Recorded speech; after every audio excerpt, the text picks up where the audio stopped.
एक प्रदेश में एक व्यापारी ने प्रेम विवाह किया। हालांकि तब प्रेम विवाह करना कोई छोटी या आम बात नहीं थी, लेकिन फिर भी व्यापारी और उसकी प्रेमिका, जो अब उसकी धर्मपत्नी बन चुकी थी, उनका सच्चा प्रेम देखकर लोगों ने उन्हें स्वीकार कर लिया और लोग उनके प्यार की मिसाल देने लगे थे।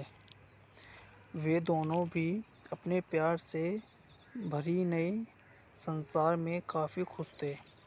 लोग ये देखकर हैरान रह जाते कि उन दोनों में कभी किसी वस्तु या विषय को लेकर कभी झगड़े नहीं होते थे।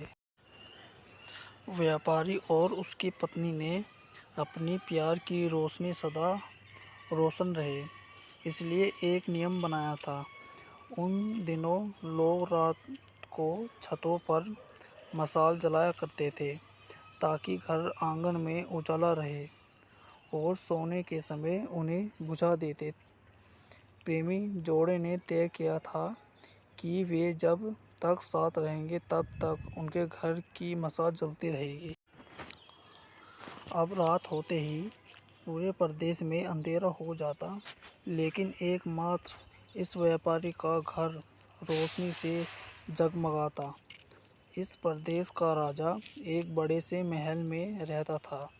हर रात को सोने से पहले वो अपनी रानी के साथ महल के छत पर जाकर आसमान के नज़ारे देखता था।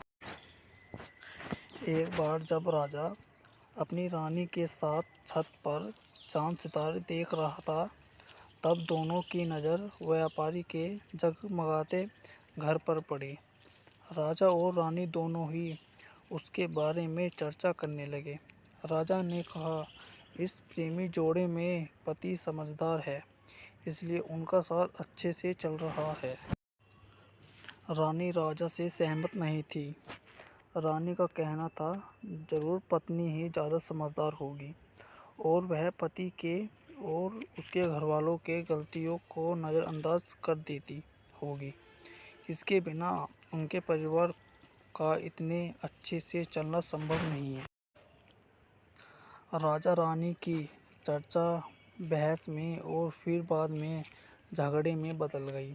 अंत में राजा ने कहा कि हम क्यों झगड़ा करें, एक काम करते हैं, उनकी परीक्षा लेते हैं और देखते हैं कौन ज़्यादा समझदार है।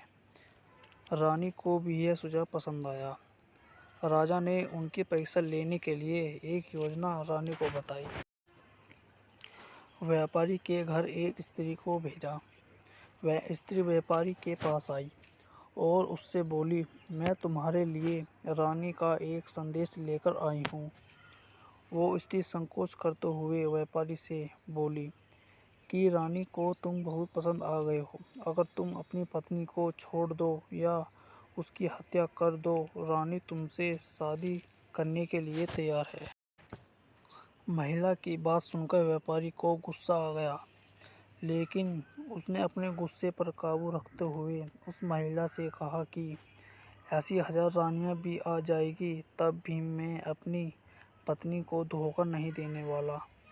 तुम मेरी तरफ से रानी से माफ़ी मांग लेना और कहना ऐसा प्रस्ताव दोबारा ना भेजें।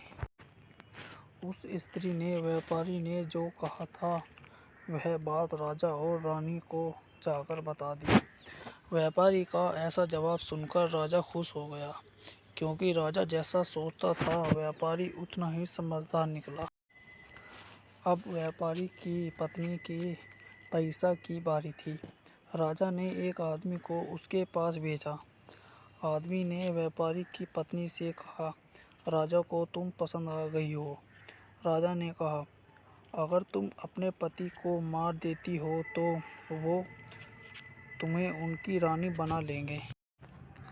आदमी की बातें सुनकर पहले तो व्यापारी की पत्नी कुछ भी नहीं बोली। जब आदमी वहां से जाने लगा तब पीछे से व्यापारी की पत्नी ने कहा कि आज रात को जब मशाल बुझ जाएगी तो समझ लेना कि मैंने अपने पति की हत्या कर दी है।